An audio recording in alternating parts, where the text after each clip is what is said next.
दूंगी, लेकिन मेरी भी एक शर्त है। जब मैं रात को घर पहुंचा तो मेरी पत्नी ने खाना लगाया। मैंने उसका हाथ अपने हाथों में लिया और कहा, मुझे तुमसे कुछ जरूरी बात कहना है। वो शांत बैठकर खाना खा रही थी। उसकी आंखों में कुछ दर्द सा साफ नजर आ रहा था। अचानक मुझे नहीं पता कैसे कहूँ, मगर मुझे उसे बताना ही था। मैंने बड़ी शांति से कहा, मुझे तलाक चाहिए। लगा जैसे उसे मेरे शब्दों से कुछ फर्क नहीं पड़ा, बल्कि उसने मुझसे पूछा, क्यों तलाक चाहिए? मैंने उसके सवाल को अनसुना किया तो उससे गुस्सा आ गया। उसने चम्मच उठाकर फेंक दिया और जोर से चिल्लाई, तुम इंसान नहीं हो। उस रात हमने एक दूसरे से बात नहीं की। वो रो रही थी। मुझे पता था कि वो जानना चाहती थी कि आखिर ऐसा क्या हुआ जो हमारा रिश्ता टूटने की कगार पर आ गया। पर मेरे लिए उसके सवालों का जवाब दे पाना नामुमकिन था। मैं अब किसी और से प्यार करने लगा हूँ। अब मुझे उससे प्यार नहीं रहा। मैंने उसे उसके बरसों के प्यार की सजा दी थी। भरे मन से मैंने तलाक के पेपर तैयार किए। उसमें लिखा था कि वह पूरा घर, कार और कंपनी की 30% शेयर ले सकती है इस तलाक के बदले में। लेकिन उसने उस पेपर को देखा और उसके टुकड़े टुकड़े कर दिए। वो औरत जिसने मेरे साथ जीवन के 10 साल बिताए थे, वो आज मेरे लिए अनजान हो चुकी थी। मुझे इन 10 सालों का जो उसने मेरे लिए बर्बाद किए, मगर मैं क्या करूं? जो हो चुका उसे मैं बदल तो नहीं सकता था, क्योंकि मैं किसी और से, अपनी पत्नी से भी ज्यादा प्यार करने लगा था। आखिरकार उसके सब्र का बांध टूट गया और वो फूट फूट कर मेरे सामने रोने लगी।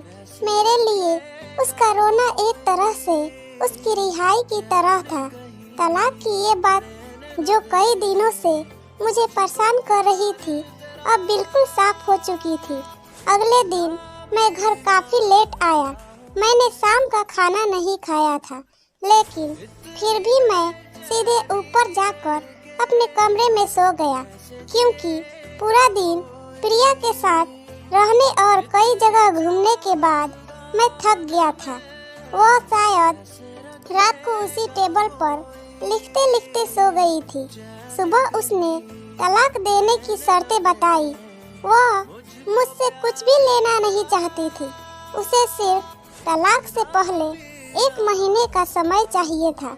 उसने आग्रह किया कि इस 1 महीने में हम दोनों वही पुराना वाला जीवन जिए जितना संभव हो सके, क्योंकि आने वाले महीने में हमारे बेटे की परीक्षा है। वह नहीं चाहती थी कि हमारे टूटे रिश्ते का प्रभाव उसकी पढ़ाई पर पड़े। मुझे भी यह ठीक लगा, मगर वो कुछ और भी चाहती थी। जैसे शादी के दिन मैं उसे उठाकर अपने शयन कक्ष तक ले गया था, उसी तरह हर रोज 1 महीने तक मैं उसे शयन कक्ष से उठाकर मुख्य द्वार तक ले जाऊं। मुझे लगा यह पागलपन है, मगर इन आखिरी दिनों को थोड़ा अच्छा बनाने के लिए मैंने उसकी यह शर्त स्वीकार कर ली। मैंने प्रिया को अपनी पत्नी की सभी शर्तें बताई। वह हंसने लगी। उसे लगा मेरी पत्नी कितने भी तरीके अपना ले, तलाक होना तो तय है। मेरी पत्नी और मैं किसी से भी इस दौरान नहीं मिले थे, लेकिन उस दिन जब मैं उसे पहली बार उठाकर गेट तक लेकर गया तो हम दोनों काफी अजीब महसूस कर रहे थे। पीछे से हमारा बेटा भी खिलखिलाकर खुश हो रहा था। अगले दिन यह काम थोड़ा सामान्य और आसान हो गया। वह मेरे सीने से लगी थी और मैं उसकी खुशबू महसूस कर रहा था। ऐसा लगा जैसे कई दिनों बाद मुझे ये खुशबू मिल रही थी, या फिर कई दिनों से मैंने उसके होने का महसूस नहीं किया था। पहले जितनी उससे वो कसाव नहीं था और चेहरे पर कुछ हल्की झुर्रियां नजर आ रही थी और बाल भी सफेद होने लगे थे। ये वही औरत थी जिसने अपने जीवन के 10 साल मुझे समर्पित किए थे।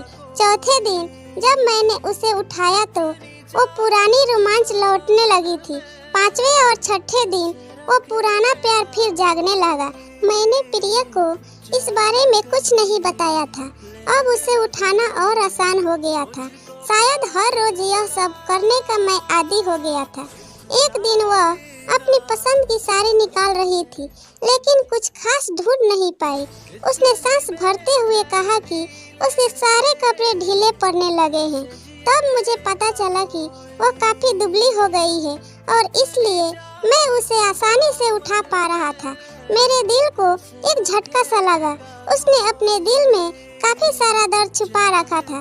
पता नहीं कैसे मैं आगे बढ़ा और उसके सिर को छूकर देखा। अचानक हमारा बेटा आया और बोला कि पापा, ये तो मम्मी को उठाकर बाहर ले जाने का समय हो गया है। उसके लिए अपने पापा द्वारा मम्मा को इस तरह उठाकर ले जाते हुए देखना जीवन का अभिन्न हिस्सा बन गया था।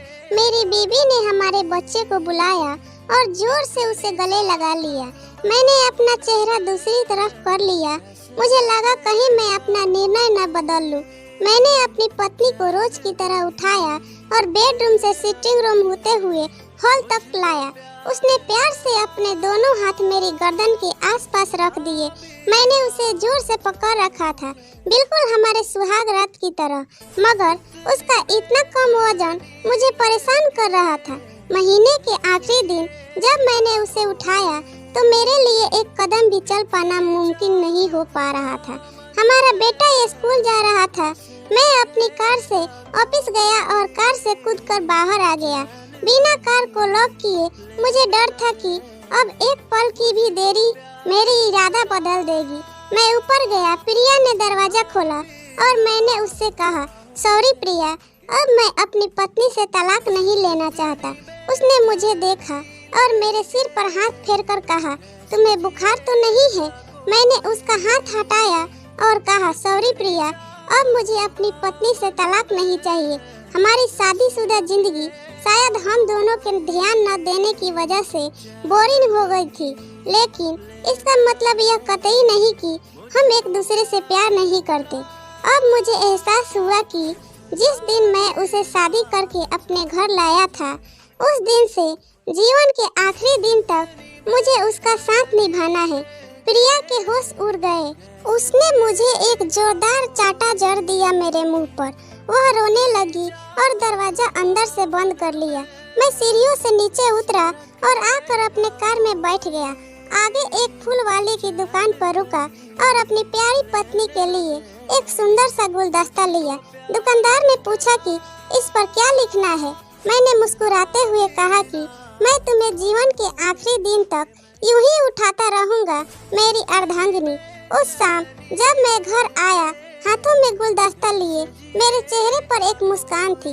मैं ऊपर अपने कमरे की तरफ भाग कर गया, लेकिन तब तक वह मुझे छोड़कर इस दुनिया से जा चुकी थी, हमेशा के लिए।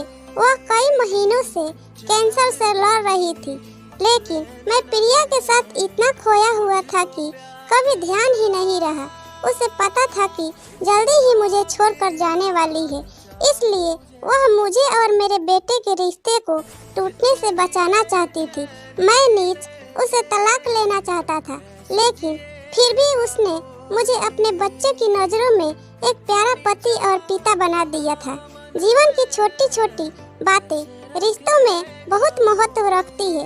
बड़ा घर, बड़ी कार और बैंक बैलेंस ये खुशियों का हिस्सा जरूर बन सकते हैं, मगर अपने के बिना इसकी कोई कीमत नहीं।